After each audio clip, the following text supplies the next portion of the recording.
बिस्मिल्लाहिर्रहमानिर्रहीम। अस्सलाम वालेकुम everyone, this is Sameer Rahman और आज के लेक्चर में हमने इन दो टॉपिक्स को स्टडी करना है, जिसमें से एक है सेविंग द अर्थ और दूसरा है सॉलिड वेस्ट मैनेजमेंट का। ठीक है, तो पहले हम पहले टॉपिक की बात करें, सेविंग द अर्थ की।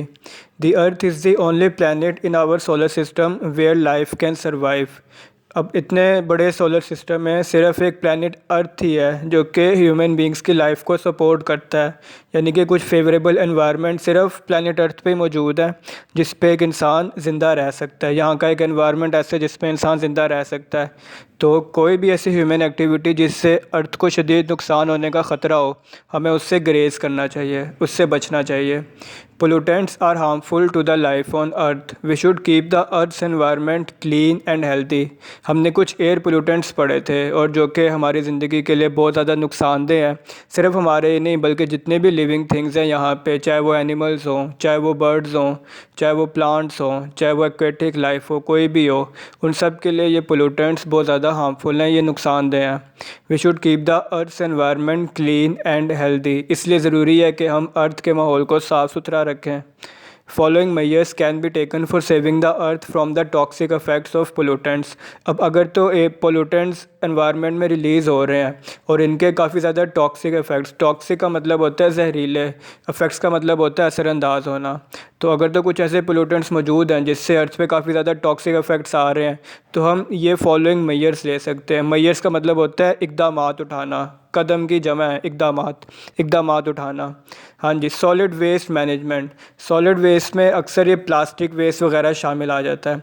Solid waste include plastic and glass items, styrofoam, sewage, sludge, agricultural waste and domestic trash etcetera. अब जो सॉलिड वेस्ट है इसमें एक्चुअली कौन कौन सी चीज़ें शामिल हैं? ये प्लास्टिक की और ग्लास आइटम्स जितने भी हैं, जो प्लास्टिक बॉटल्स हम यूज़ करके फेंक देते हैं, जो ग्लासेस हम यूज़ करके फेंक देते हैं, वो जब एक ही जगह पड़ा रहता है तो वो एज अ वेस्ट काउंट होता है। स्टायरोफोम, स्टायरोफोम अक्सर आपने ये थर्मोपोरो स्टायरोफोम की ना प्लेट्स या शीट्स देखी होंगी जिसमें अक्सर पैकिंग्स वगैरह भी होती हैं, फ्रिज वगैरह की या किसी भी चीज़ की। तो ये जिस चीज़ की बनी होती है ना, ये स्टायरोफोम के होते हैं। ये जो वाइट कलर के नहीं, वो बबल से होते हैं, ये वो हैं स्टायरोफोम। सीवेज, सीवेज का मतलब होता है सेवरेज का निज़ाम। सेवरेज का निज़ाम का मतलब जो ये ट्यूब, ये पाइप्स वगैरह अक्सर ज़मीन के नीचे डाले होते हैं जो कि जहाँ से पानी वगैरह फ़्लो कर रहा होता है। स्लज आ गया, स्लज का मतलब होता है कीचड़। एग्रीकल्चरल वेस्ट, एग्रीकल्चर का मतलब ज़राअत होता है, तो एग्रीकल्चरल वेस्ट का मतलब वो सारा कूड़ा जिसका ताल्लुक ज़राअत से है।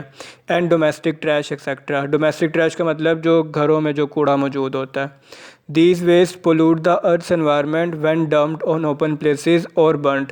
अब हम जब भी इस कूड़े को ठिकाने लगाने की कोशिश करते हैं तो हम या तो इसको डंप कर देते हैं, डंप का मतलब होता है ऐसे ही रैंडम किसी जगह पर फेंक देना, और बर्नट या हम इसको जलाने की कोशिश करते हैं। तो दोनों केस में ना पोल्यूशन कॉज होती है जिससे अर्थ का एनवायरनमेंट बहुत बुरी तरह मुतासर होता है। Hence we should not dump them on open places nor burn them.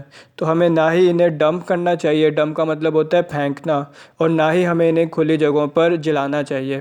They should be manage properly. इनको मैनेज करना, इनको एक प्रॉपर तरीके से, एक प्रॉपर सिस्टम के थ्रू मैनेज करना बहुत ज़रूरी है। Landfill, incineration and recycling are the common methods of solid waste management. अब जो तीन अहम तरीके यूज़ होते हैं वो एक तो लैंडफिल है, एक इंसिनरेशन है और एक रिसाइकलिंग है। ये तीन मेथड्स हैं जिससे हम ये ऊपर का सारा सॉलिड वेस्ट जो है इसको हैंडल कर लेते हैं। पहले अगर हम बात करें लैंडफिल की, लैंडफिल का मतलब होता है ज़मीन भरने वाला मलबा। इसका मतलब ये है कि जितना भी जो वेस्ट है ना, हम पहले अर्थ की खुदाई करते हैं, उसमें फिर इसको कूड़े को सारे को डंप कर देते हैं, इसको फेंक देते हैं और फिर इसको वो बंद कर देते हैं ऊपर से। ठीक है, तो ज़मीन जितना भी ये कूड़ा है ना, इसको ऐसे दफन किया जाता है ज़मीन में। जो ये प्रोसेस है ना जिसमें हम कूड़े को दफन कर देते हैं पूरे ज़मीन के अंदर, इसको लैंडफिल कहते हैं। In this method solid waste are buried in properly designed landfills. हमने अक्सर गड्ढे वगैरह बड़े बड़े खोदे हुए होते हैं जिसमें हम इस सारे सॉलिड वेस्ट को दफना देते हैं। बरी का मतलब होता है दफना देना। Which are well manage for maintaining hygienic condition, जिसको करने के बाद एक प्रॉपर हाइजीन कंडीशन मेंटेन रहती है प्लैनेट अर्थ पे। It is relatively inexpensive method. Inexpensive का मतलब है कि जो महंगा नहीं है, यानी कि जो सस्ता मेथड है, सस्ता तरीका है of disposing of waste materials. जितने भी वेस्ट मटेरियल्स हैं इनको डिस्पोज करने के लिए। डिस्पोज का मतलब होता है फेंक देना, डंप का मतलब भी फेंक देना। दूसरा मेथड है इंसिनरेशन का। In this method waste are burned at extremely high temperature. Incineration का लफ्ज़ी मतलब होता है भड़क उठना, ठीक है। इस मेथड में कूड़े को जलाया जाता है बहुत ज़्यादा हाई टेम्परेचर पे। एक्सट्रीम का मतलब होता है शदीद या बेइंतहा हाई टेम्परेचर पे।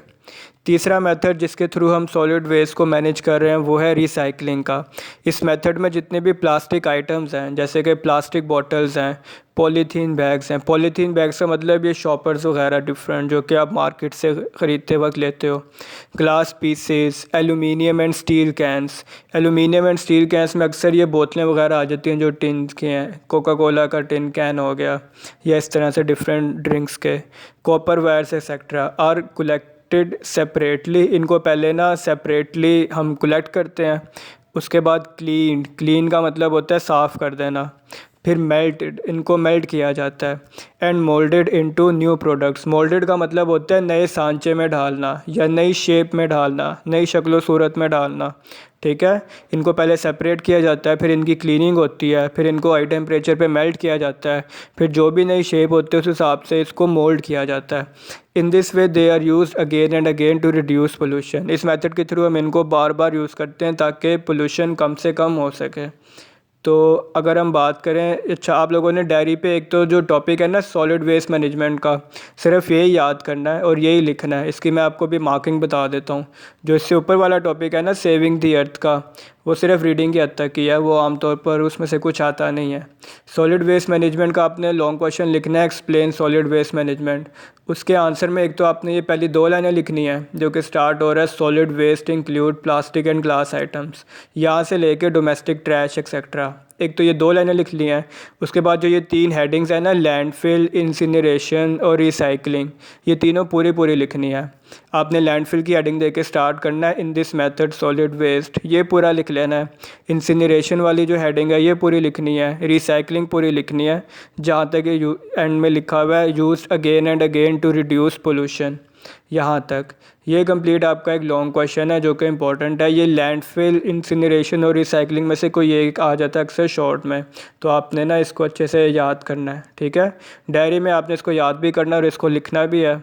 और बस नेक्स्ट लेक्चर में हम इंशाल्लाह, ये बस एक पेज रह गया इस चैप्टर का, उसके बाद चैप्टर कंप्लीट है, जिसमें हम एनवायरमेंटल कैंपेन्स को देखेंगे और इसको, ये एयर पोल्यूशन को कम करने में हमारी क्या रिस्पॉन्सिबिलिटी बनती है, हमारे क्या जिम्मेदारियां बनती है, हमने वो देखनी है, ठीक है।